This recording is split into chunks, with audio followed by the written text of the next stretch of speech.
എത്രയോ മാതാപിതാക്കൾ കരഞ്ഞു കലങ്ങിയ കണ്ണുകളുമായി കോടതി മുറിയിൽ നിന്ന് ഇറങ്ങിപ്പോരുന്ന കണ്ണുനീരലിയിക്കുന്ന രംഗങ്ങൾക്ക് കേരളം എത്രയാണ് ക്യാമ്പസുകളിലെ മക്കളെ.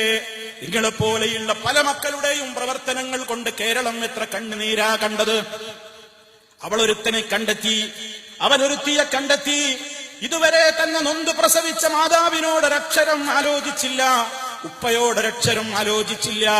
അവൾക്ക് ഇഷ്ടപ്പെട്ടവന്റെ പിന്നാലെ ഇറങ്ങിപ്പോയതാണ്, ഇഷ്ടപ്പെട്ടവരുടെ പിന്നാലെ ഇറങ്ങിപ്പോയതാണ്. കോടതിയിൽ വെച്ച് പെറ്റ മാതാവും പിതാവും നിൽക്കുന്നുണ്ട്. അപ്പുറത്തതായി ഇന്നലെ കണ്ടെത്തിയവൾ നിൽക്കുന്നുണ്ട്, ഇന്നലെ കണ്ടെത്തിയവൻ നിൽക്കുന്നുണ്ട്. അവനേത് മതക്കാരനാവട്ടെ എന്ന പ്രശ്നമില്ല. അവിടെ ജഡ്ജി ചോദിക്കുകയാണ്, നീ ആരുടെ കൂടെയാ പോകുന്നത്? 10 മാസം അതേ നിന്നെ നൊന്ത് പ്രസവിച്ച് ആ പ്രസവത്തിന്റെ ശേഷം നിനക്ക് പാലൂട്ടി തേനൂട്ടി വളർത്തി, കൈ വളരുന്നു കാല് വളരുന്നു എന്ന് നോക്കിയിട്ട് എന്റെ പ്രിയപ്പെട്ട പൊന്നുമോൻ, എന്റെ പ്രിയപ്പെട്ട പൊന്നുമോൾ എന്ന് പറഞ്ഞ് ആ പൊന്നുമോൾക്കൊരു പനി പിടിച്ചാൽ വരെ ശരിക്കൊന്നുറങ്ങാൻ കഴിയാതെ ഉമ്മയുടെ മടിത്തട്ടിൽ പോലും നിങ്ങൾ വിസർജിച്ച വിസർജ്യങ്ങൾ ഭക്ഷണം കഴിക്കുന്നതിനിടയിലാണെങ്കിൽ പോലും മറുകൈ കൊണ്ട് വാരിക്കോരി വൃത്തിയാക്കിയ ആ പൊന്നുമ്മയുടെ കൂടെ പോകുന്നോ, ആ ഉപ്പയുടെ കൂടെ പോകുന്നോ എന്ന് കോടതിയിൽ വെച്ച് ജഡ്ജി ചോദിച്ചപ്പോ, ഞാൻ ഇന്നലെ കണ്ട രാമന്റെ കൂടെ ഇറങ്ങുന്നു, ഇന്നലെ കണ്ട ജോസഫിന്റെ കൂടെ ഇറങ്ങുന്നു, ഇന്നലെ കണ്ട അബൂബക്കറിന്റെ കൂടെ ഇറങ്ങുന്നു എന്ന് പറഞ്ഞ് ആ പൊട്ടിക്കരയുന്ന ഹൃദയത്തിന്റെ ആ ഉമ്മയുടെ മനസ്സ് വേദനിപ്പിച്ച എത്രയോ ക്യാമ്പസിലെ പ്രണയമെന്ന അപകടത്തിന്റെ ചതിക്കുഴിയിൽപ്പെട്ട എന്റെ പൊന്നുമക്കൾ.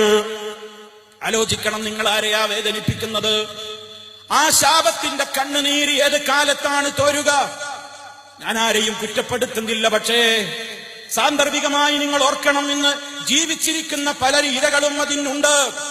ഉമ്മയുടെ കൽബ് പൊട്ടിയിട്ട് ആ ഉമ്മ കണ്ണുനീരോടുകൂടെ, മോളെ പോകല്ല മോളെ, ഉമ്മയാണ് മോളെ നിന്നെ വിളിക്കുന്നത്, വായന്റെ കൂടെ വാഹനത്തിലേക്ക് കയറ്, ഈ ബന്ധത്തിന് എന്റെ മോള് തയ്യാറാകരുതെന്ന് കരഞ്ഞു കലങ്ങിയ പൊട്ടുന്ന കൽബുമായി ഉമ്മ പറഞ്ഞപ്പോഴും മുഖം വെട്ടിച്ചുകൊണ്ട് ഇന്നലെ കണ്ടവന്റെ പിന്നാലെ ധിക്കാരത്തോടെ കയറിപ്പോയ പെണ്ണ്, ആ പെണ്ണിന്റെ അവസ്ഥ ഇന്നെന്താണ്? ഭ്രാന്തിയായി നടക്കുന്നവരില്ലേ, മനോരോഗികളില്ലേ, വൃക്കകൾക്ക് തകരാറ് വന്നുകൊണ്ട് പൊട്ടിക്കരയുന്നവരില്ലേ, ഉമ്മയുടെ നെഞ്ചത്തേക്ക് നൊന്തുപറ്റ ഗർഭപാത്രമടങ്ങുന്ന വയറ്റത്തേക്ക് അതേ മുഷ്ടി ചുരുട്ടിയിട്ട് കൈകൊണ്ട് ഇടിച്ചവർ, കാലുകൊണ്ട് ഇടിച്ചവർ, തളർന്നു കിടന്നുകൊണ്ട് എന്തോ ചില ശബ്ദങ്ങൾ പുറപ്പെടുവിച്ചുകൊണ്ട് അടച്ചിട്ട ഇരുട്ടറകളിൽ നിന്നും ജീവിതം കഴിച്ചു കൂട്ടുന്ന മക്കളില്ലേ. അല്ലാഹുവിന്റെ വചനം ഓർക്കണം നിങ്ങൾ പ്രിയപ്പെട്ടവരെ.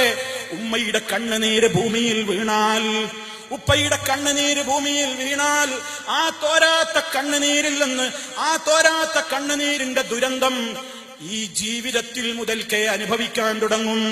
ഈ ജീവിതത്തിലും രക്ഷപ്പെടില്ല, നാളെ പരലോകത്തും രക്ഷപ്പെടില്ല. അതുകൊണ്ട് ഏറ്റവും പരമപ്രധാനമാണ്, അപമാനം ദുനിയാവിലും കിട്ടും ഉമ്മയെ ധിക്കരിക്കുമ്പോൾ. ഇസ്ലാമാണ്, പക്ഷേ വീട്ടിലെത്തിയാൽ ഉമ്മയെ അനുസരിക്കാൻ തയ്യാറില്ല. എന്റെ തീരുമാനമാണ് എനിക്ക് വലുത്, ഉപ്പയുടെ തീരുമാനം എനിക്ക് ആവശ്യമില്ല, ഞാനതിന് മാത്രം വളർന്നുപോയി, ഞാനതിന് മാത്രം ഉന്നത സ്ഥാനീയനായി എന്ന് ചിന്തിക്കുമ്പോ, നിങ്ങളിൽ നിന്ന് ആ രൂപത്തിൽ അള്ളാഹുവിന്റെ നിയമങ്ങളെ മുഴുവനുമായി നെഞ്ചേറ്റാതെ തനിക്കിഷ്ടമുള്ളത് സ്വീകരിച്ച് തനിക്കിഷ്ടമില്ലാത്തത് തള്ളിക്കളഞ്ഞുകൊണ്ടുള്ള ഒരു ഇരട്ടത്താപ്പ് നയമാണ് ദീനിൽ നിങ്ങൾ തുടരുന്നതെങ്കിൽ